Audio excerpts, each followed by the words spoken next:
আজকে এই জানাজায় উপস্থিত আমাদের সকল জাতীয় পর্যায়ের নেতৃবৃন্দ, যুবদলের কেন্দ্রীয় পর্যায়ের নেতৃবৃন্দ রয়েছেন এবং উপস্থিত মুসলিম ইকরাম, আসসালামু আলাইকুম ওয়া রাহমাতুল্লাহ।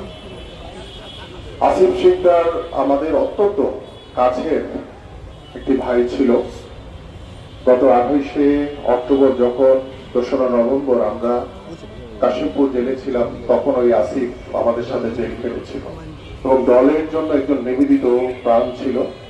আসিফ সবসময় আমার কাছে আসতো, বলতো, আমাকে চাচু বলে ডাকতো। হঠাৎ করে আসিফের এই ধরনের যে একটি ঘটনা ঘটেছে, যেটি আমাদেরকে অত্যন্ত মর্মাহত করেছে।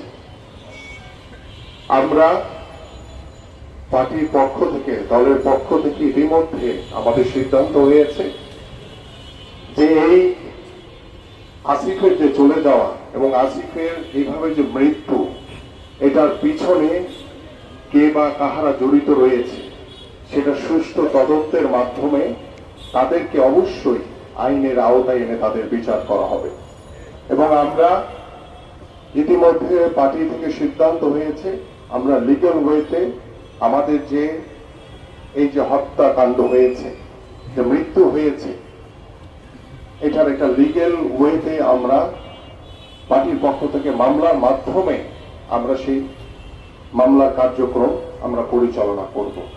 এবং আমরা চাই যে প্রশাসনের কাছে আহ্বান করব যে যে ঘটনা ঘটেছে, আসিফের যে অকাল মৃত্যু, এটা সুষ্ঠু তদন্তের মাধ্যমে এটার সাথে কারা জড়িত ছিল, কারা এই ধরনের বিশৃঙ্খল আচরণ করেছে, আমরা এটা সুষ্ঠু তদন্তের মাধ্যমে আমরা এটার বিচার চাই।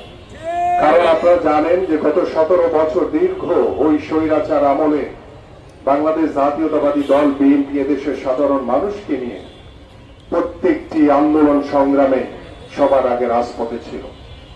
আমরা আমাদের অনেক ভাইদেরকে গুম করা হয়েছে, হত্যা করা হয়েছে, কিন্তু 5ই আগস্টের পরে বাংলাদেশ জাতীয়তাবাদী দল বিএনপির ভারপ্রাপ্ত চেয়ারম্যান জনাব তারেক রহমান আমাদেরকে যে নির্দেশনা দিয়েছেন, যে কঠোরভাবে আমাদেরকে তিনি আদেশ করেছেন যে বাংলাদেশ জাতীয়তাবাদী দল সবসময় জনগণের পক্ষে কথা বলবে, জনগণের ন্যায়ের সাথে থেকে, জনগণকে পাশে রেখে, জনগণের পাশে থেকে আমরা সকল কার্যক্রম করব।